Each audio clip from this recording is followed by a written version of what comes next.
اللہ تعالیٰ فرماتے اے مومنو، اے مسلمانوں، حق کا ساتھ دو، اللہ کے لیے گواہی دو، چاہے وہ آپ کے خلاف ہو، چاہے آپ کے والدین کے خلاف ہو، چاہے آپ کے رشتہ دار کے خلاف ہو، چاہے امیر کے یا غریب کے خلاف ہو۔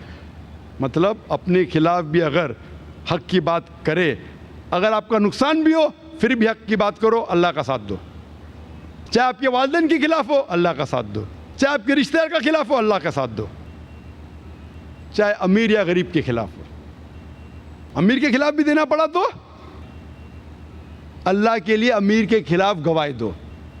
یہ تو میں سمجھتا تھا امیر کے خلاف، اور امیر کے خلاف تو کیا ہوا، گواہی دینا چاہیے۔ لیکن جب ایک تفسیر پڑھا مجھے پتا چلا، جب اللہ تعالیٰ کہتے امیر یا غریب، ہمارے ذہن میں آتا ہے کیا امیر کے خلاف بھی گواہی دیں گے ہم، لیکن امیر کے خلاف تو دینا پڑے تو دو، لیکن اگر آپ سوچتے غریب انسان ہے اس کا کون دیکھ بھال کرے گا، چلو میں جھوٹی گواہی غریب کے فیور میں دوں، وہ بھی حرام ہے، کیونکہ لکھا ہے کہ اللہ تعالیٰ دونوں کی حفاظت کرتے، چاہے امیر ہو چاہے غریب۔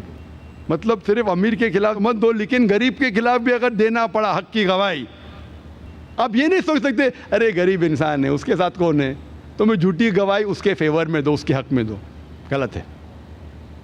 جھوٹی گواہی غریب سمجھ کے دینا وہ بھی غلط ہے، کیونکہ اللہ تعالیٰ سب کا دیکھ بھال کرتا ہے، چاہے امیر ہو یا غریب ہو، کالا ہو یا گورا ہو، عورت ہو یا آدمی ہو۔ اس آیت سے یہ معلوم پڑتا ہے کہ جو ایمان کا درجہ ہے، ایمان کا بھائی چارہ، وہ رشتہ داری کے بھائی چارے سے کہیں زیادہ افضل ہے۔ میں اپنے تقریر کو ختم کرنا چاہتا ہوں چند مثالوں کے ساتھ۔ قرآن مجید میں کئی مثالیں ہیں جس میں ہمیں پتہ چلتا ہے کس طریقے سے ہمارے پیغمبروں نے ایمان کے بھائی چارے کے لیے رشتہ داری کی قدر نہیں کی۔ سب سے بہترین مثال ہے نوح علیہ السلام کی، جس کا ذکر آتا ہے سورہ ہود میں، سورہ نمبر 11 آیت نمبر 45 سے آیت نمبر 49 تک۔ اور ہمیں بیک گراؤنڈ پتہ ہے نوح علیہ السلام کے بارے میں کہ نوح علیہ السلام اللہ کے پیغمبر تھے، انہیں وحی آئی تھی کہ بارش ہونے والی ہے تو آپ ایک ناؤ بناؤ۔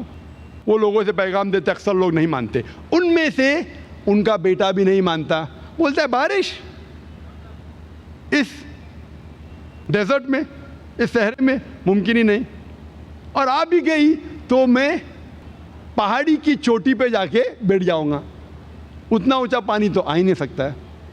یہاں نوح علیہ السلام اللہ سبحانہ و تعالیٰ سے وچن لیتے ہیں کہ یا اللہ سبحانہ و تعالیٰ آپ میرے گھر والوں کو بچانا، اللہ تعالیٰ وعدہ دیتے کہ میں تمہارے گھر والوں کو بچاؤں گا۔ پھر بارش آتی ہے، نوح علیہ السلام کے بیٹے وہ جاتے پہاڑی کی چوٹی پہ، اور بارش آتی ہے، پانی بڑھتا ہے چوٹی پہ بڑھتا ہے، اور ان کا بیٹا جب ڈوبنے آتا ہے وہ مدد کے لیے چلاتا ہے اپنے والد سے، نوح علیہ السلام سے۔ تو نوح علیہ السلام اللہ کی طرف دیکھ کے کہتے ہیں اور ان کو وعدہ یاد دلاتے کہ تو نے وعدہ کیا تھا کہ تو میرے گھر والوں کو بچائیں گا۔ اللہ تعالیٰ وہی نازل کرتے ہیں تیرا بیٹا تیرا گھر والا نہیں ہے، تیرا بیٹا تیرا گھر والا نہیں ہے۔ مطلب ایمان کی جو بنیاد ہے وہ رشتہ داری سے کئی زیادہ عظیم ہے۔ تو اللہ تعالیٰ یہ فرماتے ایمان والے تیرے گھر والے ہیں، تیرا بیٹا تیرا گھر والا نہیں ہے۔